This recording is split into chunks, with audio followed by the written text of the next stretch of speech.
नमस्कार दोस्तों, आज की कहानी है सास ससुर ने लिया फैसला।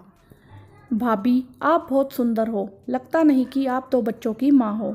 अक्सर जो भी घर में आता वह छोटी भाभी को देखकर यह लाइन अक्सर कहता। भाभी कुछ नहीं कहती, बस मुस्कुरा देती, क्योंकि उन्हें पता है कि अगर वह कुछ कहेंगी तो बड़ी भाभी उस बात का बतंगड़ बना देंगी। जब छोटी भाभी हमारे फौजी भाई की दुल्हन बनकर ससुराल आई थी तो सब बहुत खुश थे। उनकी सास ने तो कहा कि जैसे उनकी बेटी कविता रहती है, पहनती ओढ़ती है, वह भी वैसे ही रहे। छोटी भाभी भी हर काम में माहिर है, फिर वह घर का हो या बाहर का। वह सबका बहुत ध्यान भी रखती।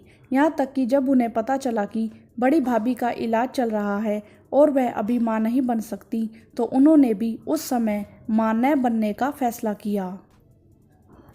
जबकि भाई और परिवार के अन्य सदस्य चाहते थे कि वह माँ बने, लेकिन छोटी भाभी बड़ी भाभी के बाद ही माँ बनना चाहती थी। फिर भी बड़ी भाभी छोटी भाभी को हमेशा तंग करती रहती है।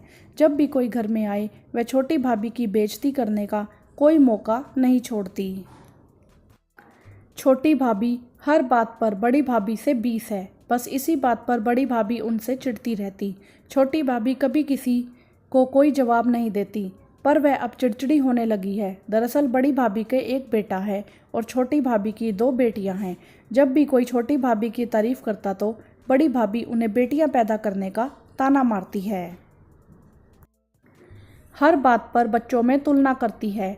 यहाँ तक कि जब बच्चों के लिए स्कूल का चुनाव करने की बात आई तो बड़ी भाभी ने कहा कि लड़कियों को इतने महंगे स्कूल में डालने की क्या ज़रूरत है। छोटी भाभी, जिन्होंने अभी तक किसी का विरोध नहीं किया था, आज अपनी बेटियों की खातिर उन्होंने जॉब करने का फैसला लिया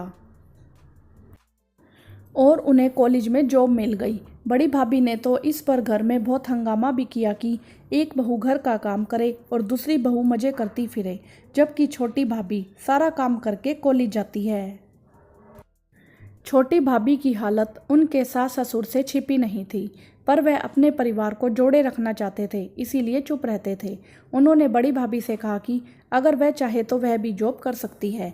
इस पर बड़ी भाभी ने कहा कि उनका बेटा उनके बगैर नहीं रह सकता। बहुत सोचने के बाद सास ससुर ने अब फैसला ले ही लिया। बड़ी भाभी के व्यवहार के कारण उन्होंने अपने छोटे बेटे से बात किए बिना ही छोटी भाभी के मायके में छोटे बेटे के लिए फ्लैट ले लिया है।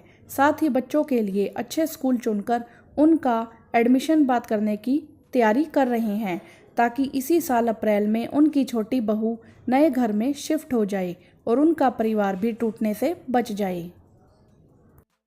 मुझे यकीन है कि वह कोई ऐसा रास्ता निकाल ही लेंगे कि उनके परिवार में हर कोई उनकी बात मान ले। काश हर परिवार के मुखिया की सोच ऐसी हो तो शायद रिश्तों में कभी दूरी ना आए। हाँ तो दोस्तों, क्या सास ससुर ने सही फैसला लिया? आप हमें कमेंट करके ज़रूर बताएं। वीडियो को लाइक करें, अपने दोस्तों के साथ ज़्यादा से ज़्यादा शेयर करें और चैनल को सब्सक्राइब भी करें। धन्यवाद।